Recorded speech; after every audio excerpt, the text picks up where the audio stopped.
And when I looked in the mirror, I literally just was shocked because I was covered from head to toe with scrapes, bruises. I thought I was ugly. I thought I was unworthy. I thought I was dumb. I thought he would hurt her, kill her, maybe have a weapon with him. If you truly believe that you're going to die, that your mother's going to die, you'll do anything to survive. We are dealing with families here, and that means protecting the women, and it means protecting the kids, and it means that the two things are connected.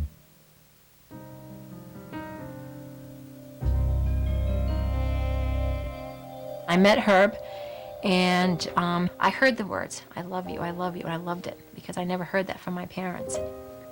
He literally swept me off my feet. We got married on Valentine's Day. I was beat up the night of our marriage, our wedding night. I found out I was pregnant in March, and that's when the hell really started. Child welfare and child abuse and neglect specialists tend to deal with the kids' issues on one hand, and domestic violence specialists and advocates tend to deal with the women's issues. There's a real failure to trust that either party is really concerned about something that they both have in common, violence in a family. I went to a women's resource center, and the person that was talking to me at that point was just made me feel dirty, made me feel that it was my fault. The worst thing that can be said, and it's a lot of people's first reaction, I don't know why you stay. And that really will shut down a possible contact, because the woman is going to feel like you don't have a clue of what I'm going through and you don't understand, and I can't go to you for help. I never went for help after that, never. Never. We shouldn't look at the victim and say, why do you stay? We should look at the offender and say, why do you do what you do? I knew at the age of 5 that I wanted to be a police officer. My first lessons in officer survival were taught to me in my front yard by my stepfather fighting the police. He was a very, very violent man. He was an alcoholic. We were certainly physically abused to the extreme. I wanted to be a force to stop the violence. To be removed from my mother in the middle of all of this would have been the absolute worst thing that could have happened. Not only did we as sisters and brothers take care of each other to survive, we also took care of her too. If my mother had been the offender, I think maybe it would have been different, but she certainly wasn't. She was our protector. She stayed in violence all those years, for the most part, because she truly believed that if she left, he would track us down and kill us. I give you 4 reasons. One of them, hope. Hope that things will be changed and that he will be better. Love, because I love him and I love my daughter very much, and I didn't want her to grow without her father. The other one was fear. Fear to confront myself to a society that I didn't know, different culture. And the other one was shame. You're talking about situations in which there's all kinds of subtle and overt control going on in the house. Everything from not being able to answer the phone to having what you wear decided for you, being told you look terrible, a lot of things that are real blows to self-esteem. We're going to have a lovely day today. We came to the United States on August '89. Patricia was 8 months by that time. My English was really broken. I didn't know that there were places that I could go. So I tried basically to solve the problem on my own. I would try to hide in the room with her or keep Patricia away from the violent moment. My dad pushed my mom off the bed, and I was trying to get a little help to her, and he was pushing me back so I didn't get close to her. One of the things that happens with children who witness it, and it happened with me, was that there's a real hopelessness about all of this. You want to help, but you can't.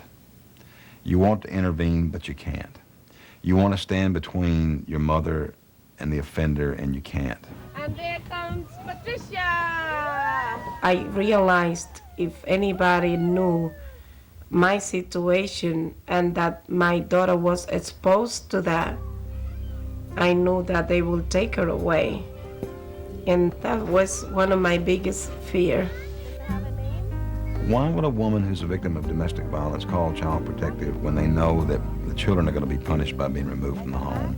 To look at a family that suffers domestic violence and say we're going to take part of this family and offer protection seems to be a real injustice. And I'm not sure how it can work. We need to, as professionals in both fields, pay attention to the treatment and support needs for mothers and kids in those situations, and not just helping them to get safe, but helping them to deal with the consequences of the violence that they've experienced in their lives. His eyes were blue, but that night I remember they were black. They were cold, cold, like that he was possessed. The anger and the rage. He was throwing me up against the wall, strangling me, punching my face, throwing me on the floor. I had taken Ryan out of the crib. Herb went to hit me again, and then hit Ryan in the eye, in the mouth, and then I knew I had to get out. If we hold moms responsible in those situations, we're asking them to be accountable for someone else's actions, and that they have no control over. I had a restraining order, and then Herb would leave just before the police came. Let me tell you something, you scumbags. I will have your both of you mother. All right? You don't push me to the wall. No way do you push me to the wall. Ryan disclosed at the age of 3 that his father on visitation was sexually abusing him. When I began to undress him, he took his little hand and started screaming and crying, and he said, "Mommy, Mommy, Mommy, Daddy put a white shark up my tush. I don't want to go with Daddy anymore. Please, please." And he was hysterically crying, and I just went into outer space. I mean, my worst fears had come true. This is just showing you all the times I went into court and nothing was ever done. The system failed Ryan back in 1983, 84, 85, 86. You have to be there to really understand the fear of people going to the courts. Your life, your private life, is exposed to dozens of people there that you don't know, and they look at you like you have 5 heads. It's really shameful. What we forget about is that not only are the people from different ethnic and cultural groups, but that there are immigrants, legal and illegal, that there are people whose history of race and oppression and discrimination in this country makes them not necessarily wanting to engage in a system that uses the police as part of the strategy. Until we send a clear message that to victims that there's a unified effort, that everybody is on the same sheet of music, everybody's concerned about you and your children's safety. Until we do that, victims are not going to call us because they don't trust us. Because what we're asking a victim to do when they call and report domestic violence is we're asking them, take your life and put it in our hands. Not only for that moment, but for days and days and months and sometimes years after that. If they don't trust us, then they're not going to call us, and I don't blame them. Family members said maybe if I have a baby, he will change because of the baby. Well, believe it or not, I believe that too. This time I was really afraid for my daughter because she was a little bigger now and she could understand. I thought he would hurt her, kill her, maybe have a weapon with him to like stab her or something. I was very scared at the time. He tried to hit me with a bat, baseball bat, and Patricia got in the middle. So he was about to hit her. From that moment, and I said, no way. Leaving a violent relationship is a process. It takes time, it takes courage. You're asking somebody to make changes in every piece of their life all at once. Change your means of support, change where you live, change where your children go to school, change who you get help from, change who you go to the doctors with, change how you live your life from soup to nuts. That may, in fact, be what's needed ultimately. But when you're leaving a situation like that, you can't possibly be anything but overwhelmed by the thought of doing all those things. Baby successes and baby steps, I think, make all the difference in the world. Hello, this is Rosa. How can I help you? You never completely heal You know, this is a facility that will give you shelter for you and your kids. Like every time I reach out to any of these women, it's like somebody touching me. When I really get ready to help anybody, I feel like I'm giving them what I was supposed to be receiving, but I didn't. We really do have the power to save a person's life. Not only a police officer, but a child protective agent, a judge, a prosecutor, a social worker. I mean, we really underestimate our power.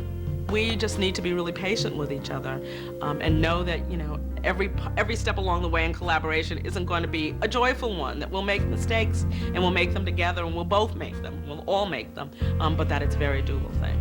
We are happy family with the